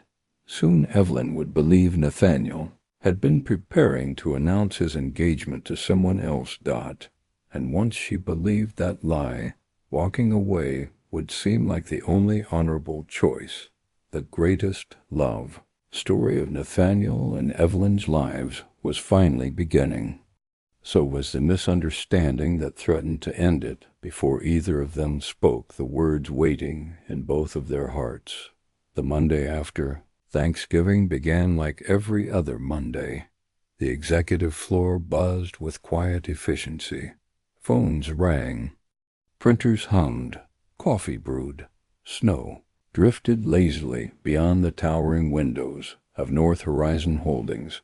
Evelyn arrived before sunrise, as she always did. She unlocked the executive offices, switched on the lights, and organized Nathaniel's schedule before anyone else stepped through the doors. She loved these quiet mornings. The building belonged to silence, and lately those peaceful hours belonged to hope. Nathaniel had changed. Not dramatically, not obviously, but enough that she could no longer pretend she imagined it. He smiled more, asked how she was, found reasons to linger after meetings. Sometimes she even caught him looking at her before, quickly turning away. Claire insisted. He was falling in love. Evelyn wanted desperately to believe it. She was beginning to. That was exactly why what happened next hurt so much. At 10 o'clock, Victoria Lang stepped off the executive elevator wearing an elegant ivory coat. She greeted employees with practiced warmth. She looked every bit the accomplished businesswoman. Confident. Refined. Untouchable. Double quotes. Evelyn. Victoria smiled pleasantly. Would you have a moment? Of course. I need your help organizing documents for today's investment presentation. Certainly. Victoria handed her a leather portfolio. I've already sorted most of it. Evelyn thanked her and carried the folder toward the conference room. She had no reason to suspect anything was wrong. Victoria had always been polite, professional, respectful. She closed the conference room door behind her and opened the portfolio. Inside were financial reports. Investment proposals, meeting agendas. Then a cream-colored envelope slipped onto the table. It wasn't sealed. Evelyn instinctively reached for it. She shouldn't have. She knew that. But when she noticed Nathaniel's name printed across the front, her heart skipped. She intended only to return it to Victoria unopened. Instead, a folded card slid partially free. One sentence became visible before she could look away. Looking forward to announcing our future together. Her breathing stopped. She quickly tucked the card back inside. No. She shouldn't have seen that. She shouldn't have read even those few words. She closed the portfolio immediately. But the damage had already been done. The rest of the morning passed in a blur. Nathaniel greeted her with the same warm smile he had worn for weeks. She smiled back, or at least she tried to. Inside. Something had quietly broken. Of course, it suddenly made perfect sense. Victoria was successful. Elegant. Beautiful. Confident. She belonged beside a billionaire CEO, not a divorced executive coordinator approaching 40. How foolish she had been. Nathaniel hadn't been falling in love. He had simply become friendlier, and she had mistaken kindness for affection, exactly the mistake she had promised herself never to make again. That afternoon, Nathaniel stood in his office rehearsing words he had carried inside him for 4 years. He had invited Evelyn to dinner after work, not a business dinner, a real one. He wasn't planning to overwhelm her with every emotion at once. He simply wanted to tell her the truth, that she mattered, that he wanted to know whether they might have a future outside these office walls. His heart pounded harder than it ever had before a business negotiation. Margaret smiled knowingly. You've rewritten that speech 6 times. 7, she laughed. You don't need a perfect speech. I need the right words. No. She walked toward the door. You need honesty. Nathaniel nodded. Tonight. Everything would finally change. He believed it with all his heart. At 4:30, Evelyn knocked softly on his office door. He looked up immediately. His face brightened. Evelyn, there are revised transportation contracts requiring your signature. Thank you. She placed the folder on his desk. He noticed something immediately. She wasn't meeting his eyes. Is everything all right? I'm fine. The answer came too quickly. He frowned. You don't sound fine. She forced a smile. I'm just tired. Nathaniel hesitated. I was wondering. She looked up. If you'd have dinner with me tonight. Time seemed to stop. Every dream she had quietly allowed herself over the past weeks shattered inside her chest. He was engaged, or about to be. He simply wanted a friendly farewell before announcing it. Perhaps he valued her enough to tell her personally. The thought hurt even more. She lowered her eyes. I'm sorry. His heart tightened. I already have plans. It wasn't entirely a lie. She planned to go home. Cry. And bury these impossible feelings before anyone ever discovered them. Nathaniel tried to hide his disappointment. I understand. She nodded politely. I hope you have a wonderful evening. Those words nearly broke him. He watched her leave. Something was terribly wrong. He simply didn't know what. That evening, Samuel Brooks found his grandson sitting alone in the executive dining room. You didn't go home. Nathaniel shook his head. Neither did she. Samuel immediately became concerned. What happened? I asked her to dinner. And? She refused. Samuel studied him carefully. What reason did she give? She already had plans. Samuel frowned thoughtfully. No. Nathaniel looked confused. No? That woman has never lied to spare her own feelings. What are you saying? I'm saying she refused because she believes she's protecting someone. Nathaniel remembered Samuel's earlier words. Fear often disguises itself as kindness. Had something frightened Evelyn? If so, what? Across Anchorage, Evelyn sat alone inside her quiet townhouse.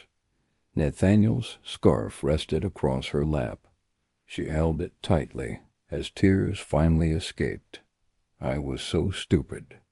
Was so stupid. She whispered the words into the empty room. She remembered every dance. Every conversation, every hopeful glance. None of it had meant what she'd imagined. Nathaniel had simply been kind, the kind of man who treated everyone with dignity. She had allowed loneliness to invent a love story that never existed. Her phone rang. Claire. Evelyn? She couldn't answer. Claire immediately knew something was wrong. I'm coming over. 30 minutes later, Claire arrived carrying soup. Neither of them touched. She found Evelyn sitting on the living room floor. What happened? Evelyn finally whispered. He's in love with someone else. Claire stared. Who told you that? No one. Then how do you know? I saw. She hesitated. Double quotes. An announcement. Claire frowned. Did Nathaniel tell you? No. Did you hear him say it? No. Claire knelt in front of her friend. Evelyn, you've spent years assuming the worst whenever your heart becomes involved. But this time, no, Claire interrupted gently. This time you're still assuming. But what if I'm right? Claire reached for her hands. And what if you're wrong? Those 6 words echoed through the silent house. For the first time, A tiny seed of doubt entered Evelyn's certainty. What if she hadn't seen the whole truth? What if there was another explanation? But fear was louder than hope. Fear always had been. The next morning Evelyn arrived at work carrying an envelope. Inside was her resignation letter. She had written it before sunrise. Every sentence hurt. She loved her work. She loved the people. And somewhere along the way, she had fallen hopelessly in love with the man she could never have. Remaining would only make moving on impossible. She placed the envelope inside her desk drawer. Not today, not yet, but soon, very soon, she would quietly disappear from Nathaniel Brooks' life, believing it was a final gift she could give the man she loved. She never imagined that Nathaniel was spending that very same morning purchasing an engagement ring. Not for Victoria, not because he expected Evelyn to accept immediately, but because, for the first time in 4 years, he believed love deserved a future instead of silence. 2 hearts, 2 completely different truths, 1 devastating misunderstanding. And Christmas was only 3 weeks away. Have you ever loved someone but felt circumstances were pulling you apart? What happened? Share your experience below. 3 days later, Anchorage awakened beneath another blanket of fresh snow. Christmas lights glowed along 4th Avenue. Storefront windows sparkled with wreaths and evergreen garlands. Families hurried through the cold, carrying wrapped presents and cups of hot chocolate. The city felt alive. Nathaniel Brooks had never felt more hopeful. The engagement ring rested inside the inner pocket of his coat. It wasn't extravagant. People expected Alaska's wealthiest CEO to purchase the largest diamond money could buy. He hadn't. Instead, he chose a graceful oval diamond surrounded by delicate sapphires, the same deep blue as the dress Evelyn had worn at the charity gala. The jeweler had asked if his fiancée liked expensive jewelry. Nathaniel had smiled. She values meaning more than price. That was Evelyn. She always chose what lasted over what dazzled. He planned to ask only one question. Not, will you marry me? It was far too soon for that. He wanted to ask something much simpler. Will you let me take you to dinner? As the beginning of whatever comes next? The ring wasn't a proposal. It was a promise. If someday they built a future together. He wanted her to know he had already chosen her. Forever. Nathaniel stepped onto the executive floor, carrying more nervous excitement than he had felt in years. Something immediately felt wrong.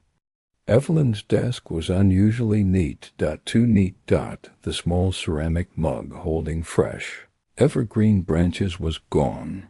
The framed photograph of her mother had disappeared. The knitted scarf Claire had made for her no longer hung over the back of her chair. His smile faded. Margaret approached quietly. Nathaniel, what happened? Her expression said everything before she spoke. Evelyn asked for the morning off. Is she ill? No. Margaret handed him a sealed envelope. She asked me to give you this. His heart suddenly pounded. The handwriting was unmistakably hers. He opened it. Dear Nathaniel, thank you for every opportunity you have given me during the past 4 years. Working at North Horizon has been one of the greatest privileges of my life. Please accept my resignation effective immediately. This decision has nothing to do with the company or the people here. It is entirely personal. I believe leaving is the right choice for everyone. You once taught me that good leadership requires difficult decisions made with kindness rather than comfort. I hope one day you'll forgive me for making one of my own. With sincere gratitude. Evelyn Harper. Nathaniel read the letter twice, then a third time. His hands began to shake. No, Margaret had never seen him look like this. She wouldn't tell me why. Nathaniel looked up. Where is she? I don't know. For the first time in years, the calm, composed CEO disappeared. I'm finding her. Nathaniel drove directly to his grandfather's home overlooking Cook Inlet. Snow fell steadily as he burst through the front door. Samuel looked up from the fireplace. She's gone.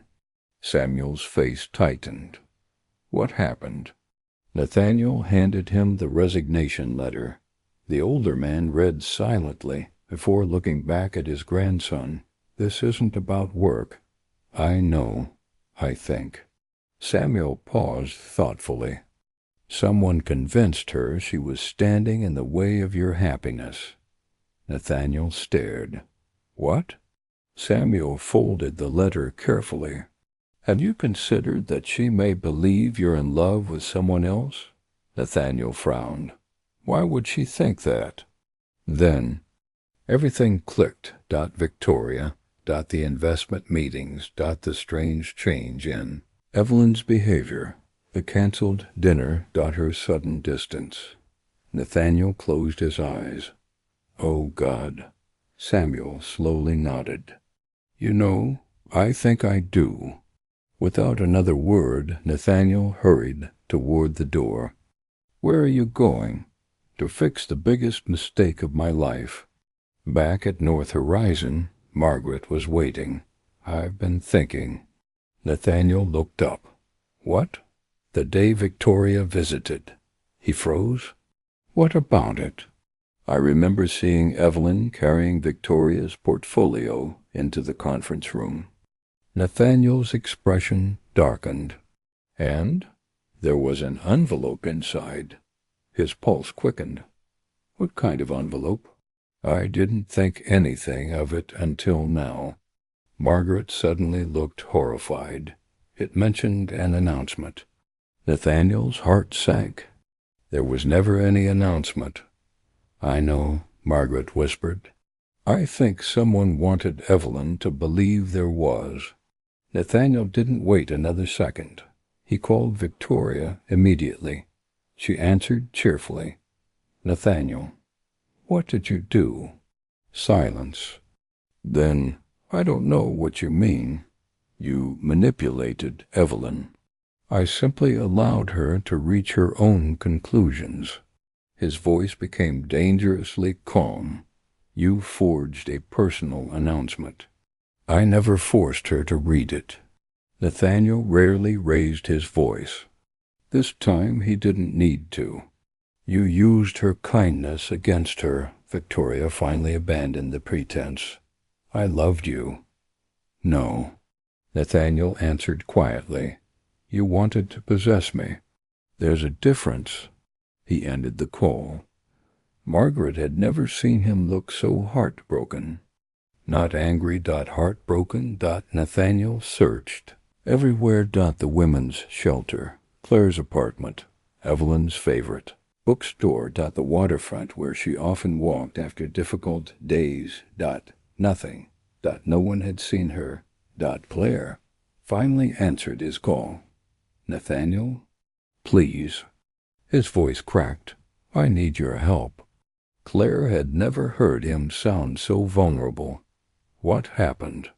I think she believes I'm in love with Victoria. Claire closed her eyes. Oh, Evelyn. I've loved Evelyn for 4 years. The words escaped before he realized he had spoken them aloud. Claire smiled sadly. I know. Nathaniel blinked. You knew? I've known for months. So has Margaret. So has your grandfather. He laughed once, a broken, disbelieving laugh. Apparently everyone knew except the 2 people who mattered. Claire gave him an address. Go there? Where? The place she visits whenever life becomes too heavy. Just outside Anchorage stood an old lighthouse overlooking the frozen coastline. Evelyn came there whenever she needed to think. The icy wind whipped across the cliffs as Nathaniel climbed the snow-covered path.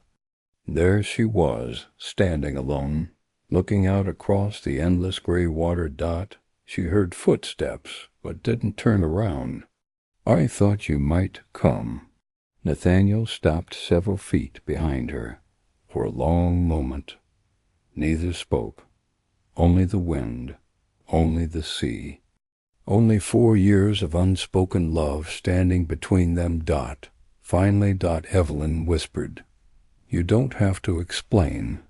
"I do." She slowly turned. Tears filled her eyes. "I truly hope she makes you happy."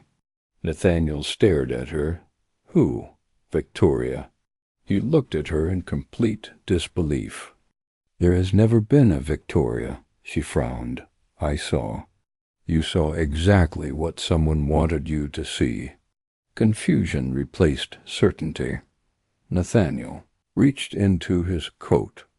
For one terrifying second, Evelyn thought he was about to prove her right. Instead, he held out the small velvet ring box. It was never for her. He opened it. The sapphires sparkled against the winter light. Evelyn's breath caught. "This was always meant for you." Her eyes filled instantly. Nathaniel took one careful step closer. "I didn't buy it because I expected anything. I bought it because I was finally ready to stop hiding." His voice trembled. "For 4 years, Evelyn, I have loved you." The wind seemed to disappear. The world became utterly silent. Everything she had believed, everything she had feared, everything she had buried inside herself, changed in one breathtaking moment. The wind rolled in from Cook Inlet, carrying tiny crystals of snow across the frozen ground. Neither Nathaniel nor Evelyn seemed to notice. The world beyond the lighthouse had disappeared. There was only the truth. 4 years of it. Nathaniel held the small velvet ring box in trembling hands, but he made no move to place it on her finger. He wanted her to understand that it was never about the ring. It had always been about her. "I need you to hear everything," he said quietly. Evelyn nodded, tears already slipping down her cheeks. "I've waited 4 years to hear you." Nathaniel drew a slow breath. "The first time I fell in love with you wasn't because you solved that boardroom crisis." A faint smile touched Evelyn's lips. "I thought it was." "No." He shook his head. "I admired your intelligence that day, but admiration isn't love." He looked into her eyes. "I fell in love because of what happened afterward." She waited silently. "I started noticing things. The birthday. Cards you signed for employees who thought no one remembered them. The groceries that disappeared every Friday. The way you stayed late to help interns without ever asking for recognition. The afternoon I drove past New Hope Women's Shelter and saw 3 little girls laughing while you decorated Christmas cookies with them." Evelyn's eyes widened. "You were there? I never came inside." "You saw me?" "I couldn't stop looking." He smiled softly. "Everyone else saw the woman who kept my company organized. I saw the woman who quietly made the world gentler." A sob escaped her before she could stop it. "You remembered all of that?" "I remember everything." He laughed softly through his own tears. "You take cinnamon instead of sugar in your coffee. You always read for 20 minutes before work if you arrive early. You apologize when elevators are late. You never buy flowers for yourself, but you stop to admire them every time you pass the florist. You still carry your mother's grocery list in your wallet. because you don't want to lose her handwriting." Evelyn covered her mouth. She had never told him that. "I saw it fall out of your wallet once. You picked it up before anyone else noticed. I never forgot." She stared at him in astonishment. "You loved me," he nodded. "Even when I believed you barely noticed me. I noticed everything." Evelyn stepped closer. Only a few feet separated them now. "There was something I never understood," Nathaniel smiled sadly. "I know." "Why?" Her voice trembled. "If you loved me," she swallowed hard, "why did you never touch me?" The question carried 4 years of quiet heartbreak. Nathaniel answered without hesitation. "Because I respected you." She frowned gently. "I don't understand. My father taught me that powerful men often confuse desire with permission." His expression darkened. "I promised myself I would never become that man." He looked down at his hands. "You worked for me. You trusted me. The last thing I ever wanted was for you to wonder whether your career depended on accepting my attention." Evelyn felt fresh tears fill her eyes. "So every time I wanted to hold your hand, I stopped myself. Every time I wanted to hug you, I stopped. Every time I imagined kissing you, I reminded myself that if I truly loved you, I had to protect your freedom." He smiled through the pain. "I wanted you to choose me because your heart wanted me, not because my position made it difficult to say no." Evelyn had spent years believing his distance meant indifference. Now she understood that it had been respect, the deepest kind she had ever known. She took one more step. Now they stood close enough to feel each other's warmth against the winter air. "I need to tell you something, too," Nathaniel nodded. "I started falling in love with you long before I admitted it to myself." She laughed softly through tears. "I kept inventing reasons. I admire his leadership. I respect his kindness. I appreciate his integrity. Claire kept telling me I was in love. I argued with her every single time." Nathaniel smiled. "She told me the same thing." They both laughed. The sound echoed across the snowy shoreline. Then Evelyn became serious again. "When I thought you loved Victoria," she closed her eyes, "it wasn't jealousy that hurt the most." Nathaniel listened quietly.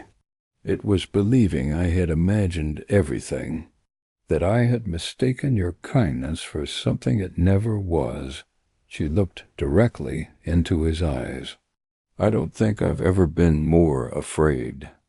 Nathaniel gently wiped away a tear that had slipped down her cheek.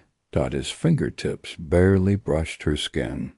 "So this," he whispered, "double quotes, is the first time I've ever touched you."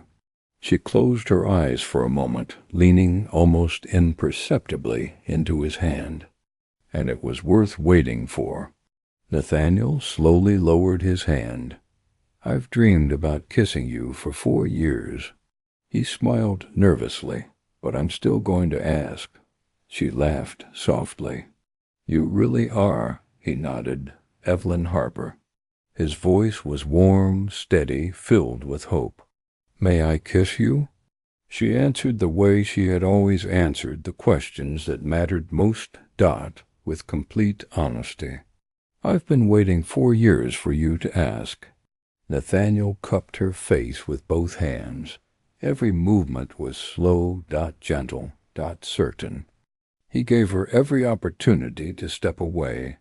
She didn single quotes, instead, she moved closer. Their first kiss wasn't rushed, it wasn't fueled by desperation, it wasn't the dramatic explosion both had imagined, it was something infinitely more beautiful. It felt like coming home. Years of loneliness, fear, regret, silence, misunderstanding, all of it melted away beneath one quiet promise shared without words. When they finally pulled apart, Evelyn rested her forehead against his. I thought love was supposed to be overwhelming. Nathaniel smiled. I think real love feels peaceful. She nodded. It does. 3 weeks later, North Horizon Holdings held its annual Christmas celebration. This year, however, something was different. Nathaniel and Evelyn arrived together. Not with grand announcements. Not with dramatic speeches. Simply hand in hand. Employees looked up and smiled. No one appeared shocked. Margaret laughed. It's about time. Claire hugged Evelyn so tightly they both laughed through happy tears. Samuel Brooks walked toward them carrying 2 glasses of sparkling cider. I've waited 4 years for this toast. Nathaniel smiled. So have I. Samuel raised his glass to courage, to truth, and to 2 stubborn people who finally realized love isn't something you protect by hiding. Everyone laughed. Nathaniel looked at Evelyn. He's right. She squeezed his hand. I know. That evening, before the celebration ended, Nathaniel stood before the employees. I've spent many years believing strength meant carrying everything alone.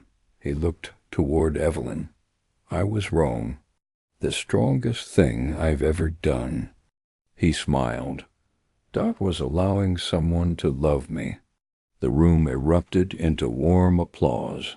Not because their CEO had fallen in love, because everyone had witnessed 2 genuinely good people finding the happiness they both deserved. Late that night, after the party ended, Nathaniel and Evelyn returned to the lighthouse. Snow drifted softly around them. The sea was calm. Nathaniel slipped the sapphire ring onto her finger, not as a businessman's promise. Not as a billionaire's gift, but as a man offering his whole heart. She looked down at the ring before smiling up at him. You know what? You finally touched me. He laughed. I did. And it was everything I hoped it would be. He wrapped his arms around her. This time, without fear, without hesitation, without silence, standing between them. Above them, the northern lights shimmered across the Alaskan sky in ribbons of emerald and violet. Nathaniel kissed her forehead. I wasted 4 years. Evelyn smiled. No. She looked into his eyes. You spent 4 years becoming the man brave enough to love me. And beneath the endless Alaskan sky, 2 lonely hearts finally found the home they had been searching for all along. What do you think is the most important ingredient for lasting love? Trust, loyalty, communication, or forgiveness? Tell me in the comments below. 1 year passed more quickly than either of them could have imagined. Anchorage welcomed another late October. The Chugach Mountains wore fresh snow once again, just as they had the autumn before. The air smelled of spruce and saltwater drifting in from Cook Inlet. Fishing boats rocked gently in the harbor, while the first hints of winter painted the city in silver and white. Some places change with the seasons. Some people change because of love. Nathaniel Brooks and Evelyn Harper had experienced both. Their home sat on a quiet hillside overlooking the inlet, far enough from downtown to hear little more than the wind moving through the evergreens. It wasn't the largest house Nathaniel could have built. He had toured sprawling estates after they became engaged, each one offering more luxury than the last. Evelyn had smiled politely through every showing. Then she quietly asked him one question. Which one feels like home? None of them had. So instead, They restored a warm cedar home with wide windows, a stone fireplace, shelves overflowing with books, and a kitchen large enough for family dinners and holiday baking. It became their favorite place in the world, not because of its size, because of the life they created inside it. Nathaniel still served as CEO of North Horizon Holdings. He still led ambitious infrastructure projects that connected remote Alaskan communities, expanded renewable energy initiatives, and strengthened ports that kept the state's economy moving. But the people closest to him noticed something remarkable. He smiled more. He laughed during meetings. He took vacations. He stopped measuring every day by productivity alone. Employees joked that the company had become warmer after Evelyn entered the CEO's life. They weren't entirely wrong. Nathaniel introduced new family leave policies, expanded employee mental health benefits, and created scholarship programs for the children of North Horizon workers.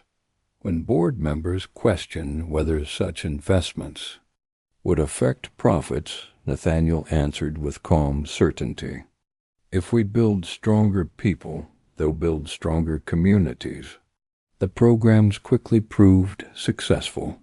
Employee retention reached record highs. Productivity improved. Profits grew. Kindness, it turned out, was good leadership. Evelyn accepted a new role as Director of Community Partnerships. She no longer spent every day solving scheduling crises behind closed office doors.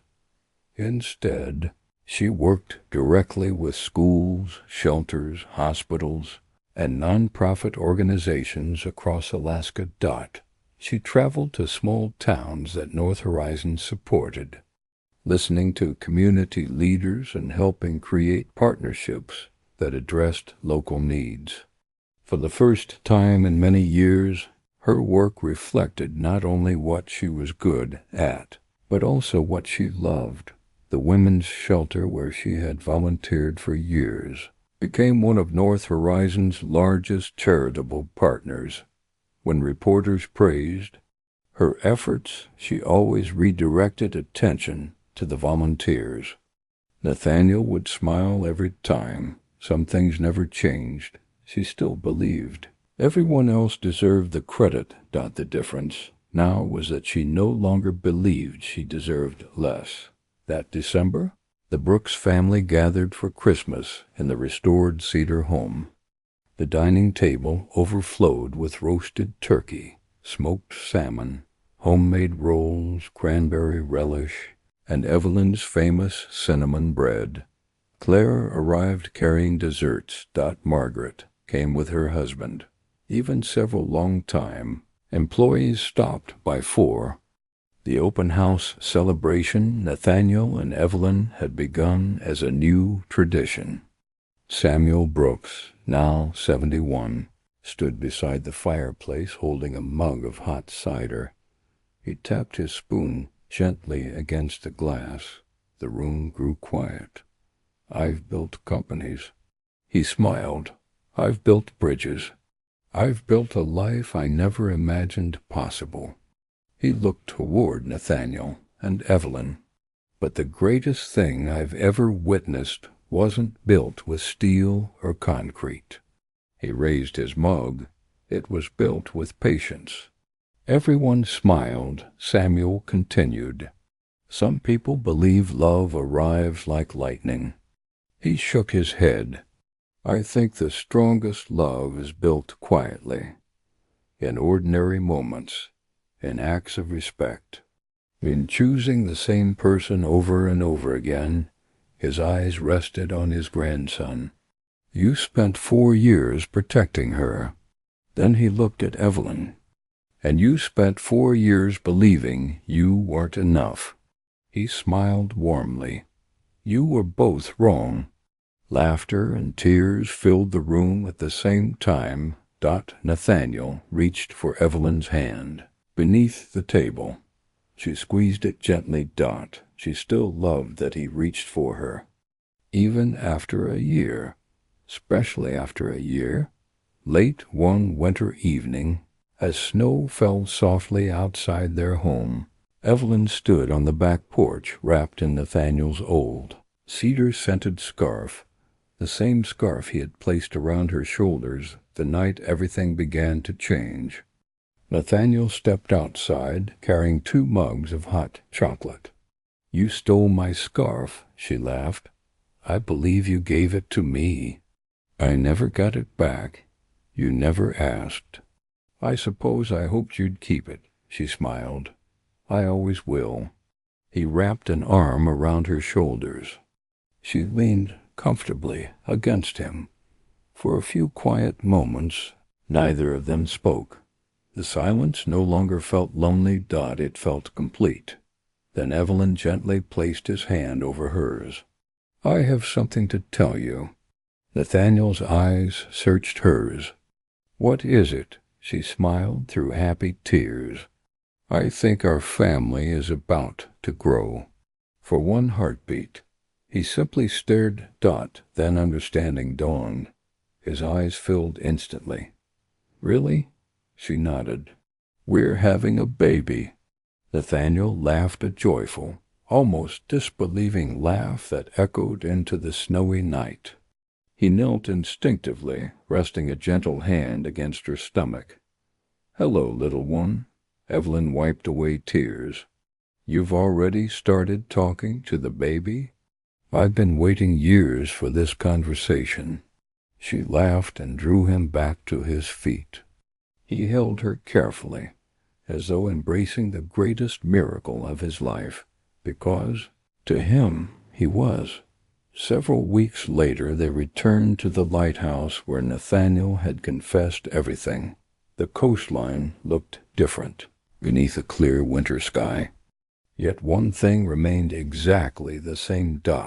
It still felt like the place where 2 lonely lives had become one shared future. Nathaniel slipped his hand into Evelyn's. "Do you remember what you asked me?" She smiled. "I asked why you never touched me."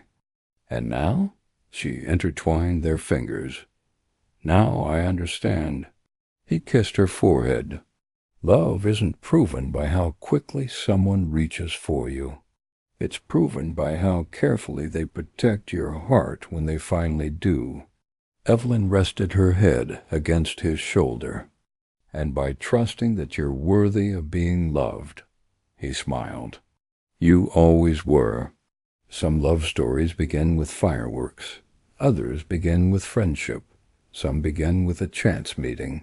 Nathaniel and Evelyn's began with quiet respect, silent devotion, and 4 years of choosing patience over selfishness. Their journey reminds us that love isn't measured by dramatic gestures alone. Sometimes the deepest love is revealed in the opportunities someone creates for you without taking credit. In the way they quietly protect your dignity. In the way they wait until your heart is free to choose. Healing rarely happens overnight. Trust is built one honest conversation at a time. And second chances often arrive when we've almost convinced ourselves they never will.